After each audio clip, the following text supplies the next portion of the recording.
Hello friends, तो आज हम इस वीडियो में पढ़ेंगे IUPAC नोमेनक्लेचर के बारे में। तो IUPAC नोमेनक्लेचर में सबसे पहले तो हम पढ़ेंगे हमारा जो एल्केन्स का नोमेनक्लेचर होता है सिंपल वो। उसके बाद फंक्शनल ग्रुप्स के लिए मैं एक ट्रिक भी बताऊंगा और वो वाला फिर हम उसके बाद पढ़ेंगे। तो सबसे पहले बेसिक्स मैं बता देता हूँ। तो ये एक नया व्हाइट बोर्ड टाइप का मैंने बनाने की कोशिश की है टेम्प्रेरी बेसिस पे। कुछ ही टाइम में मैं एक छोटा बोर्ड भी लेके आ जाऊँगा, बट तब तक के लिए इसी से काम चलाते हैं। ठीक है, तो आप कमेंट सेक्शन में बताना इस पे लिख के कैसा आपको लग रहा है। अगर आपको अच्छा लग रहा है तो ठीक है, तब तक नहीं तो वाइट पेपर पे ही हम लोग कैरी ऑन करेंगे आगे की वीडियोस। तो सबसे पहले हम कुछ बेसिक्स की बात कर लेते हैं, क्योंकि बेसिक्स ही हम भूल जाते हैं तो उससे काफ़ी प्रॉब्लम होती है। तो बेसिक्स में सिंपल तो ये है कि कार्बन के 4 बॉन्ड्स होते हैं, जिसमें हम क्लोरीन, ब्रोमीन, लेटर सपोज यहाँ पे क्लोरीन हो गया, यहाँ पे ब्रोमीन हो गया, यहाँ पे आयोडीन हो गया और यहाँ पे हाइड्रोजन हो गया। तो इस तरह से 4 बॉन्ड बना सकता है। अब ये सीखने के बाद उसके बाद हम आते हैं जैसे CH4, तो इसको हम बोल देते हैं मीथेन। ठीक है, और C2H6 इसको हम क्या बोल देते हैं, ईथेन। उसी तरह प्रोपेन C3H8 इसको हम बोलेंगे प्रोपेन, और इस तरह से फॉरवर्ड चलता रहता है। तो ये भी आपको आता है। ठीक है, फिर उसके बाद हम डिस्कस करेंगे कि अगर यही CH4 को CH3 के रूप में सब्स्टिट्यूएंट इस्तेमाल कर लिया जाए, सब्स्टिट्यूएंट के रूप में इस्तेमाल कर लिया जाए, एक ग्रुप के रूप में इस्तेमाल कर लिया जाए, तो उसको हम बोलेंगे मिथाइल ग्रुप। मीथेन नहीं बोलेंगे उस टाइम पे, मिथाइल ग्रुप। ठीक है, उसी तरह अगर हम C2H6 को C2H5 मीन्स एक हाइड्रोजन मैंने रिमूव किया है, तो उस टाइम पे हम इसको बोल देंगे इथाइल ग्रुप। ठीक है, इथाइल ग्रुप। फिर उसके बाद अगर C3H8 है, C3H8 में भी अगर मैं एक हाइड्रोजन रिमूव कर दूं तो ये बन जाएगा C3H7 और इसको हम बोलेंगे प्रोपाइल। तो होपफुली आपको समझ में आ रहा होगा ये चीजें, इथाइल, मिथाइल एंड प्रोपाइल। अब उसके बाद हम एक और चीज पे डिस्कस करते हैं जो कि है 3D में अगर किसी कार्बन को रिप्रेजेंट किया जाए तो वो किस तरह से होता है। तो 3D में लेटर सपोज ये हमारा कार्बन है, तो इस कार्बन पे इसी प्लेन पे जिसमें मैं पढ़ा रहा हूँ, इस प्लेन पे 2 हाइड्रोजन होते हैं। एक लेटर सपोज ये है और एक ये है, और एक हाइड्रोजन होता है जो आपके तरफ इस तरह से इंडिकेट कर रहा होगा, इन फ्रंट ऑफ यू। तो उसको हम वेज पोजीशन बोलते हैं। उसको हम क्या बोलते हैं, वेज पोजीशन। तो वो इस तरह से दिखाते हैं, पूरा अच्छे से डार्क कर देते हैं और इसको हम बोलते हैं दिस इज वेज पोजीशन। तो लेटर सपोज यहाँ पे BR लगा है, और एक होती है जिसको हम बोलते हैं वेज के बाद डैश पोजीशन। लेटर सपोज यहाँ पे I लगा है, तो ये है डैश पोजीशन। ये है बिलो द प्लेन, इस प्लेन के उस तरफ पे डैश पोजीशन, और ये दोनों हाइड्रोजन इसी प्लेन पे हैं। तो ये हमारा हो गया 3D स्ट्रक्चर किसी भी कार्बन का। तो अगर आपको वेज और डैश में प्रॉब्लम थी तो इस चीज से आपको क्लियर हो गया होगा। अब उसके बाद ऑर्गेनिक कंपाउंड किस तरह के होते हैं, तो 2 तरह के होते हैं। पहला ऑर्गेनिक कंपाउंड, लेटर सपोज हम ऑर्गेनिक कंपाउंड को क्लासीफाई कर रहे हैं, तो ऑर्गेनिक कंपाउंड में सबसे पहले तो हमारे पास एसाइक्लिक आते हैं, और दूसरा हमारे पास आते हैं साइक्लिक।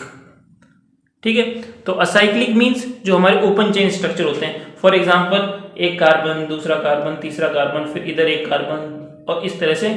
तो ये हो गया हमारे पास simple acyclic structure, open chain structure.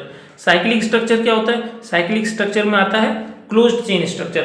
तो हमारा जैसे बेंजीन रिंग हो गया, ये इस तरह से हो गया, तो ये तो हमारा सिंपल साइक्लोहेक्सेन है। लेकिन अगर ये यहाँ पे मैं डबल बॉन्ड्स कॉन्जुगेटेड सिस्टम बना दूं इस तरह से, तो ये हमारा बेंजीन रिंग हो जाएगा। तो ये दोनों तरह के क्या हो गए हमारे साइक्लिक कंपाउंड। तो स्टार्ट करते हैं अपना टॉपिक IUPAC नोमेनक्लेचर का। तो सबसे पहले हम डिस्कस कर रहे होंगे IUPAC nomenclature with reference to alkenes. तो लिखते हैं IUPAC with reference to alkanes.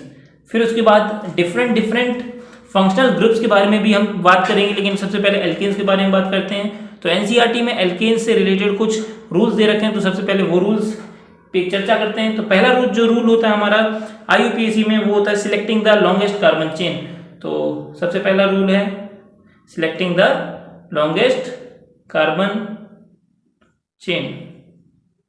ठीक है, तो अब इस रूल के अकॉर्डिंग लेटर सपोज हमारे पास इस तरह से कार्बन कार्बन अरेंज है, 1 2 3 4 5 6 7, ये 7 कार्बन हो गए। और यहाँ पे मान लेते हैं हम एक कार्बन यहाँ पे दे रखा है, 2 कार्बन दे रखे हैं, और इधर एक और कार्बन दे रखा है। ठीक है, अब हम देखते हैं कि लेट अस सपोज ये एक और कार्बन हो गया। अब हम देखेंगे कि किस तरह से लॉन्गेस्ट कार्बन चेन को सिलेक्ट किया जाए इस पूरे कंपाउंड में।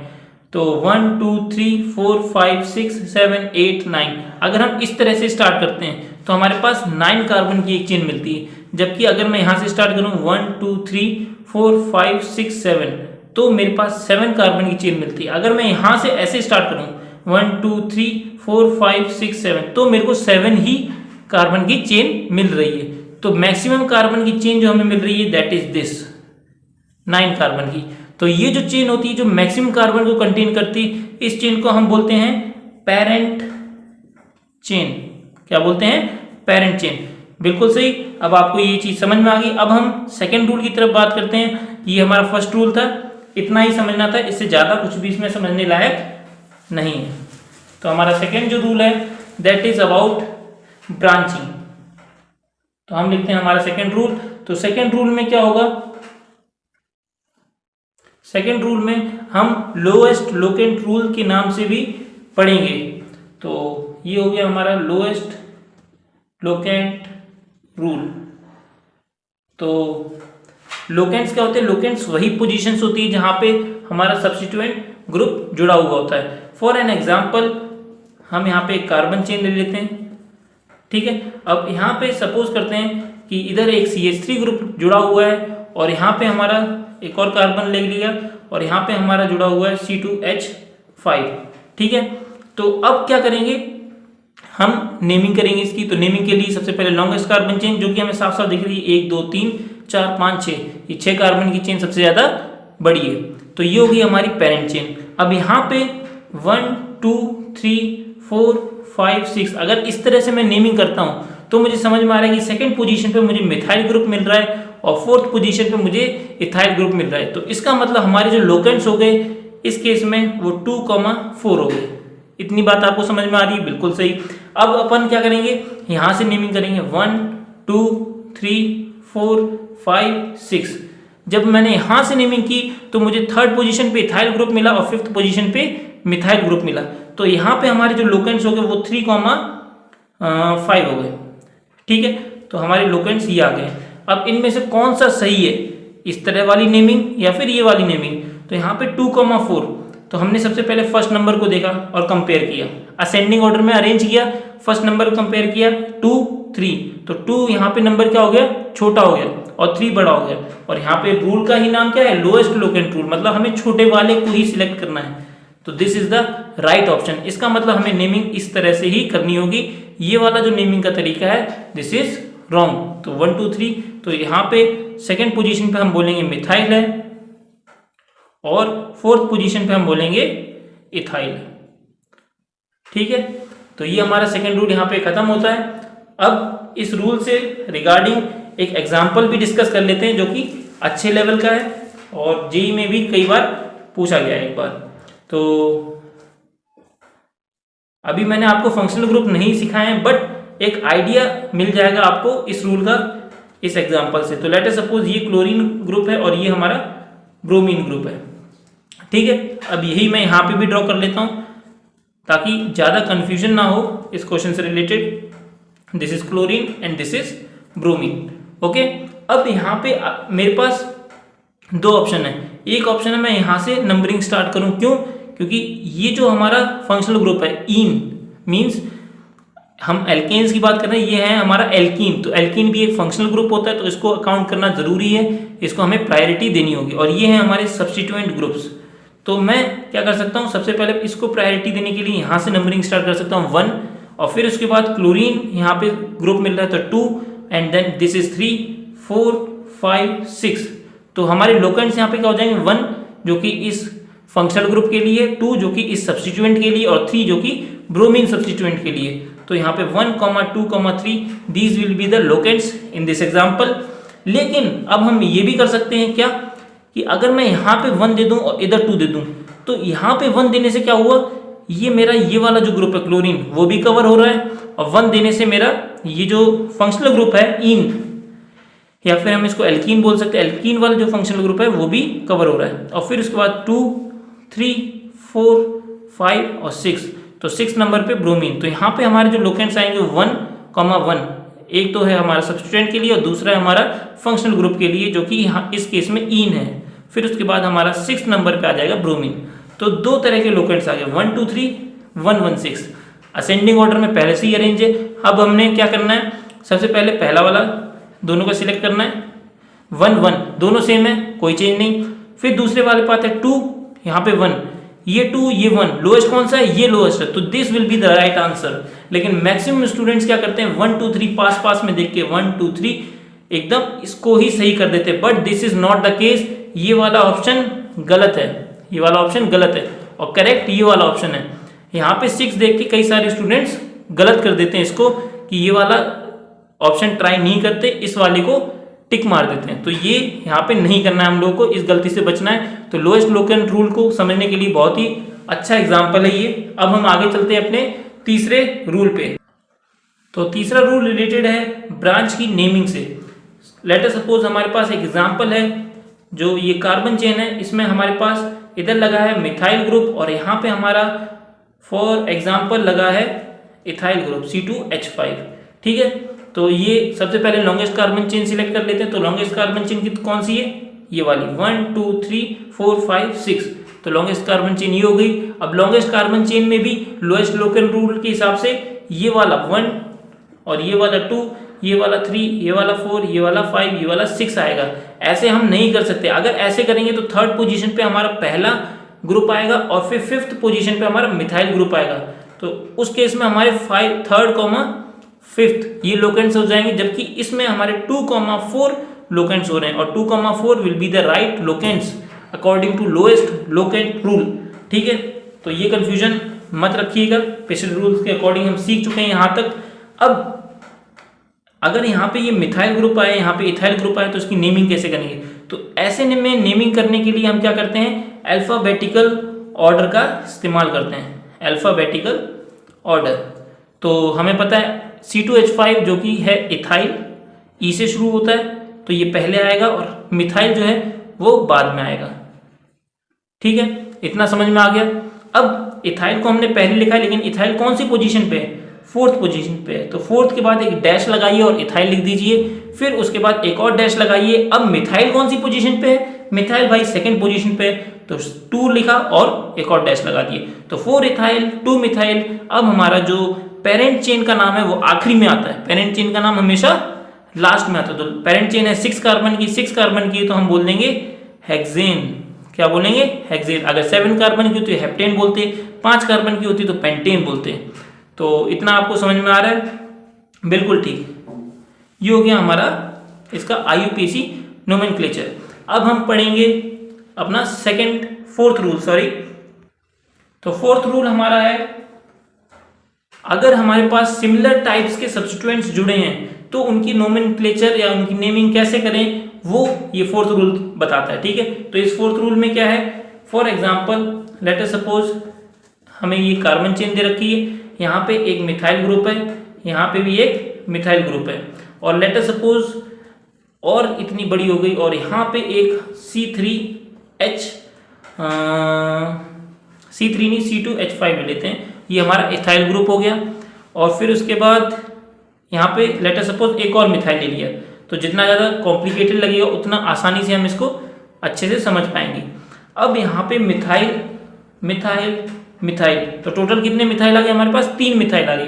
3 टाइप के ग्रुप्स सेम है, जो कि मिथाइल मिथाइल मिथाइल हैं, तो यहाँ पे हम ट्राई का इस्तेमाल करेंगे। तो ये रूल हमें डाई ट्राई टेट्रा का इस्तेमाल करना सिखाता है। तो जहाँ पे जितने नंबर ऑफ ग्रुप सेम है वहाँ पे उस तरह से हम इस्तेमाल करें। डाई 2 सिमिलर ग्रुप्स के लिए, ट्राई 3 सिमिलर ग्रुप्स के लिए, टेट्रा 4 सिमिलर ग्रुप्स के लिए, एंड एक्सेट्रा आप समझ रहे होंगे। अब ये C2H5 ये हमारा है इथाइल ग्रुप। ठीक है, तो सबसे पहले हम इसकी पेरेंट चेन की नंबरिंग कर लेते हैं। तो पेरेंट चेन की नंबरिंग यहीं से स्टार्ट करते हैं, 1 2 3 4 5 6 7। अब कुछ लोग बोलेंगे भैया आपने यहाँ से स्टार्ट क्यों की, यहाँ से क्यों नहीं की। यहाँ से स्टार्ट करने पे हमें क्या मिल रहा है, बेनिफिट मिल रहा है। क्यों, क्योंकि 2 पे 2 सब्स्टिट्यूएंट ग्रुप्स हमारे कवर हो जा रहे हैं पहले ही, और यहाँ से स्टार्ट करता है तो वही 2 सब्स्टिट्यूएंट ग्रुप्स मेरे 6th नंबर पे कवर होते, तो ये बेनिफिट मिल रहा है। तो जहाँ पे आपको इस तरह का बेनिफिट मिले कि maximum number of substituent groups किसी एक कार्बन पे लगे हो, तो उस कार्बन को प्रायोरिटी दें। This is an important point, mark it down in your notes. ठीक है, तो ये हमारा हो गया नेमिंग। अब उसके बाद सेकंड पोजीशन पे 2 मिथाइल ग्रुप हैं और 6th पोजीशन पे भी एक मिथाइल ग्रुप है, तो टोटल 3 मिथाइल ग्रुप्स हैं और इथाइल ग्रुप हमारा 3rd पोजीशन पे। अब अल्फाबेटिकल नोमेनक्लेचर के अकॉर्डिंग हमारा ये जो इथाइल ग्रुप है ये पहले आएगा, तो हम बोलेंगे 3 इथाइल। ठीक है, फिर उसके बाद 3 मिथाइल हैं और तीनों मिथाइल किस किस पोजीशन पे हैं, 2, 2 और 6, तो हम बोलेंगे 2, 2, 6। 2 बार 2 क्यों लिखा, क्योंकि 2 मिथाइल ग्रुप्स हैं इसलिए 2 टाइम्स हमने 2 लिखा है। फिर उसके बाद 2, 2, 6। अब हम ट्राई का इस्तेमाल करेंगे, क्यों, क्योंकि सेम ग्रुप को हम लिख रहे हैं, तो ट्राई मिथाइल। अब 7 कार्बन है तो हम लिख देंगे हेप्टेन। ठीक है, तो ये हो जाएगा हमारा पूरा नोमेनक्लेचर। अब यहाँ पे ध्यान रखने वाली बात क्या है कि इस इथाइल के ई को तो आप कैपिटल लिख सकते हैं, लेकिन यहाँ पे इसको स्मॉल बनाइए क्योंकि बीच में आ रहा है, तो जरूरी नहीं है इसको कैपिटल एम बनाना। ये हो जाएगा हमारा इसका नेमिंग। ठीक है, अब इसके बाद हम बात करते हैं 5th रूल की। तो अब हम 5th रूल में क्या देखेंगे, 5th रूल में देखेंगे कि अगर हमारा सेम पोजीशन पे डिफरेंट सब्स्टिट्यूएंट ग्रुप्स आ रहे हैं तो अब हम कैसे नेमिंग उनकी करेंगे। तो एग्जांपल के लिए फिर से हम एक लंबी सी कार्बन चेन सिलेक्ट कर लेते हैं। Let us suppose second position पे यहाँ पे हमारा है मिथाइल ग्रुप और सेकंड पोजीशन पे ही हमारा C2H5 यानी इथाइल ग्रुप। तो 2 ग्रुप्स आ गए और दोनों के दोनों ग्रुप्स डिफरेंट है, लेकिन दोनों के दोनों groups same number of carbon. अगर आप यहाँ से स्टार्ट करें तो सेकंड पोजीशन पे मिथाइल आ रहा है, यहाँ से स्टार्ट करें तो सेकंड पोजीशन पे इथाइल आ रहा है। तो कंफ्यूजन हमारे पास अराइज हुई क्या कि सेकंड पोजीशन पे अगर हम यहाँ से स्टार्ट करें तो मिथाइल भी आ रहा है, लेकिन अगर हम यहाँ से स्टार्ट करें तो हमारे पास इथाइल भी आ रहा है। तो अब हम करें क्या, किस तरह से नेमिंग करें। तो इस कंफ्यूजन को दूर करने के लिए क्या करेंगे, हम अल्फाबेटिकल ऑर्डर पे जाएंगे। अल्फाबेटिकल ऑर्डर में इथाइल पहले आता है, इसलिए नोमेनक्लेचर में सेकंड पोजीशन हम इसको असाइन करेंगे। ठीक है, अल्फाबेटिकल ऑर्डर में C2H5 पहले आया, इथाइल पहले आया, तो इसलिए हमने क्या किया, नेमिंग कुछ इस तरह से की 1 2 3 4 5 6। तो हमें कौन सी चीज को प्रायोरिटी देनी है, अल्फाबेटिकल ऑर्डर को। अगर अल्फाबेटिकल ऑर्डर में कोई सब्स्टिट्यूएंट पहले आता है और दोनों ही सब्स्टिट्यूएंट सेम पोजीशन पे हैं, तो उस केस में हमें जो सब्स्टिट्यूएंट अल्फाबेटिकल ऑर्डर में पहले आ रहा है उसी को ही लोएस्ट या फिर सेकंड पोजीशन इस केस में असाइन करनी होगी। ठीक है, तो ये हमारा 5th रूल हो गया। अब आगे बढ़ेंगे 6th रूल की तरफ। 6th रूल की हम बात करते हैं तो 6th रूल में हम क्या पढ़ेंगे कि अगर किसी कार्बन चेन में कोई सब्स्टिट्यूएंट हो और उस सब्स्टिट्यूएंट के अंदर भी एक सब्स्टिट्यूएंट हो, मींस लेट अस सपोज हमने 1 2 3 4 5 6 कार्बन की एक चेन को चूज कर लिया और उसके अंदर हमने लेट अस सपोज ये एक और कार्बन इधर है और 2 कार्बन यहाँ पे हैं और इस कार्बन पे एक मिथाइल ग्रुप अटैच है और ये हमारा CH3 हो गया। ठीक है, तो ये हटा देते हैं। ठीक, तो ये हमारा CH3 हो गया। अब इसकी नंबरिंग कर देते, तो नंबरिंग हम इधर से करें चाहे इधर से करें, ये 4th नंबर पे आ रहा है तो एक तरह से हम कर देंगे 1 2 3 4 5 6 7। तो 7 कार्बन की ये चेन हो गई। अब यहाँ पे ये जो हमारा सब्स्टिट्यूएंट है, ठीक है, तो इस सब्स्टिट्यूएंट में हम क्या करेंगे, हमेशा इधर से नंबरिंग करना स्टार्ट करेंगे जहां से ये सब्स्टिट्यूएंट पेरेंट चेन से जुड़ा हुआ है। ठीक है, तो ये बात याद रखना कि नंबरिंग हम यहाँ से स्टार्ट करें तो 1 2, तो ये 2 कार्बन की चेन हो गई। अब इस 2 कार्बन की चेन में हमें एक और सब्स्टिट्यूएंट नजर आ रहा है इसी के अंदर CH3। तो अब क्या करेंगे, इस सब्स्टिट्यूएंट की नेमिंग के लिए हम एक ब्रैकेट फॉर्म कर लेंगे। ठीक है, अब ये ब्रैकेट फॉर्म किया है। अब ये जो बड़ा वाला सब्स्टिट्यूएंट है वो सब्स्टिट्यूएंट हम पहले लिखेंगे, तो वो सब्स्टिट्यूएंट किस पोजीशन पे, 4th पोजीशन पे, तो हमने डाली 4th पोजीशन। अब इस पोजीशन के अंदर हमारे पास 2 कार्बन का एक सब्स्टिट्यूएंट है जिसको हम इथाइल सब्स्टिट्यूएंट भी बोल सकते हैं और इस सब्स्टिट्यूएंट के अंदर 1 पोजीशन पे मिथाइल है, तो हम लिखेंगे 1 मिथाइल और फिर उसके बाद इथाइल। तो हमारा हो जाएगा 1 मिथाइल इथाइल एंड देन जो हमारी पेरेंट चेन है दैट इज हेप्टेन। तो ये हो जाएगी इस कार्बन कंपाउंड की नेमिंग, इस एल्केन वाले कंपाउंड की नेमिंग। तो सिंपल है कि आपको जो भी सब्स्टिट्यूएंट दिख रहा हो उस सब्स्टिट्यूएंट के अंदर अगर कोई सब्स्टिट्यूएंट लिखा हो तो एक ब्रैकेट फॉर्म कर लीजिए।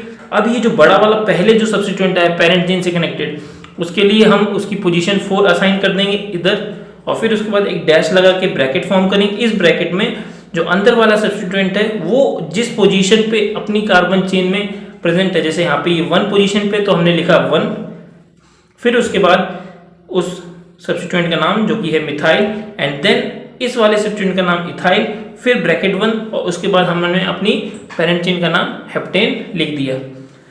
होपफुली ये वाला एग्जांपल आपको समझ में आ गया होगा। अब एक क्वेश्चन कर लेते हैं जो कि एनसीईआरटी में दिया हुआ है। तो ये है वो एग्जांपल, तो इसका आप नोमेनक्लेचर या नेमिंग करने का प्रयास करें और वीडियो को पॉज कर दीजिए और ट्राई कीजिए खुद से।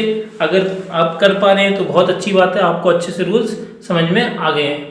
तो इसके सॉल्यूशन की तरफ चलते हैं। तो सबसे पहला हमारा रूल था वो था लॉन्गेस्ट चेन को सिलेक्ट करना। तो हम यहाँ पे काउंट करते हैं 1 2 3 4 5 6 7 8 9 10। यहाँ पे 10 नंबर आ रहे हैं कार्बन के। अब हम इस तरफ से चलेंगे तो क्या करेंगे 1 2 3 4 5 6 7 8 9 1 2 3 4 5। एक मिनट, गलती कहाँ करना है हम लोग, यहाँ से स्टार्ट करना था। 1 2 3 4 5 6 7 8 9 10। तो इधर से भी कितने कार्बन आ रहे, 10 कार्बन आ रहे। अब डिसाइड करना है कि हमें ये वाली चेन सिलेक्ट करनी है या फिर ये वाली चेन सिलेक्ट करनी है। तो ये हम कैसे डिसाइड करेंगे, एक मैंने अभी से पहले से ही रूल बता दिया था शायद सेकंड या थर्ड नंबर पे, कि जब जिस कार्बन पे मैक्सिमम नंबर ऑफ ग्रुप्स आ रहे हैं उस कार्बन को हम पेरेंट चेन में इंक्लूड करने का या फिर प्रायोरिटी देते हैं। तो यहाँ पे मैक्सिमम ग्रुप्स आ रहे हैं 1 और 2, जबकि अगर मैं इसमें सिलेक्ट करता हूँ तो एक कार्बन पे सिर्फ एक ही ग्रुप आ रहा है। यहाँ पे सिलेक्ट करने पर एक कार्बन पे 2 ग्रुप आ रहे हैं। तो 2 ग्रुप आ रहे हैं तो हमारा जो पेरेंट चेन होगा वो यही होगा। ठीक है, तो अब हम नंबरिंग करते हैं 1 2 3 4 5 6 7 8 9 एंड देन दिस इज 10। तो जब हमने पेरेंट चेन सिलेक्ट कर ली, अब उसके बाद इस पेरेंट चेन में ये हमारा जो हो गया इतना part, this is the substituent part. ठीक है, सब्स्टिट्यूएंट। ओके, अब सब्स्टिट्यूएंट पार्ट में भी एक सब्स्टिट्यूएंट आ रहा है, तो इसका मतलब ये तो हमारा वही 6th वाला केस हो गया कि एक सब्स्टिट्यूएंट में दूसरा सब्स्टिट्यूएंट आ रहा है। तो जब ऐसा केस आ जाए तो मैंने क्या बोला था, एक ब्रैकेट बना लो। ठीक है, एक ब्रैकेट बना लिया। अब ये वाला पूरा का पूरा सब्स्टिट्यूएंट कौन सी पोजीशन पे है, 5th पोजीशन पे है, तो इस ब्रैकेट के आगे लिख दिया 5th पोजीशन पे पूरा पूरा सब्स्टिट्यूएंट है। अब इस सब्स्टिट्यूएंट में ये वाला इसकी पोजीशन हमें दिखानी है, तो इसकी पोजीशन दिखाने के लिए क्या करना है, पेरेंट चेन से जो कार्बन कनेक्ट है वहां से नंबरिंग स्टार्ट करनी है। तो यहां से नंबरिंग स्टार्ट करेंगे तो यहाँ पे हो जाएगा 1 डैश कर सकते हैं ताकि कंफ्यूजन ना हो 1 2 में, तो 1 डैश 2 डैश 3 डैश 4 डैश। ठीक है, तो यहाँ पे क्या सेकेंड पोजीशन पे तो हम लिखेंगे, यहाँ पे तो 2 डैश है just to distinguish this 2 from this, but यहाँ पे हम 2 ही लिखेंगे। तो हम क्या लिखेंगे, एक मिनट, आपको स्क्रीन पे शो नहीं हो रहा होगा, थोड़ा ऊपर लिखता हूँ। तो हमने यहाँ पे लिखा था 5 एंड देन एक ब्रैकेट फॉर्म किया था। अब इसके अंदर क्या लिखेंगे, 2 इथाइल, क्योंकि हमारा जो सब्स्टिट्यूएंट है वो है इधर इथाइल। तो 2 इथाइल एंड देन फिर बड़ा वाला जो सब्स्टिट्यूएंट है जो कि पेरेंट चेन से कनेक्टेड है, उसमें कितने कार्बन है, उसमें 4 कार्बन है, तो 4 कार्बन हैं, तो हमारा हो जाएगा ब्यूटाइल। ठीक है, तो ये हो जाएगा हमारा ब्रैकेट के अंदर का। तो इधर थोड़ा शिफ्ट कर लेते हैं ब्रैकेट, तो ये हो गया 5 डैश 2 इथाइल ब्यूटाइल। अब हमारा जो मैक्सिमम क्या बोलते हैं पेरेंट चेन है उसका नाम लिखना है। तो उसमें भी हमें देखने को मिल रहा है कि ये 2 मिथाइल भी हैं। तो 2 मिथाइल के लिए अब क्या करेंगे, 3rd पोजीशन पे 2 मिथाइल है, तो इसमें हमारा एक और रूल काम आ जाएगा, वो डाई ट्राई वाला। तो हम क्या करेंगे, हम बोलेंगे 3,3 डाई मिथाइल। ठीक है, उसके बाद अब क्या करेंगे, 3,3 डाई मिथाइल। अब सिर्फ हमारी पेरेंट चेन बची है जो कि 10 नंबर की है, तो हम बोलेंगे डेकेन। तो ये हो जाएगा हमारा पूरा का पूरा जो नोमेनक्लेचर है इस कंपाउंड का। ठीक है, होपफुली आपको ये समझ में आ गया होगा। तो इसके साथ हम पार्ट 1 खत्म करते हैं अपने इस वीडियो का। ठीक है, तो पार्ट 1 के बाद पार्ट 2 आएगा जिसमें किसी भी फंक्शनल ग्रुप को समझाने की कोशिश की जाएगी। Thank you, bye bye. आपने हो सकता है एंजॉय किया इस वीडियो को, तो लाइक कर दीजिए, सब्सक्राइब कीजिए इस चैनल को और लगे रहिए।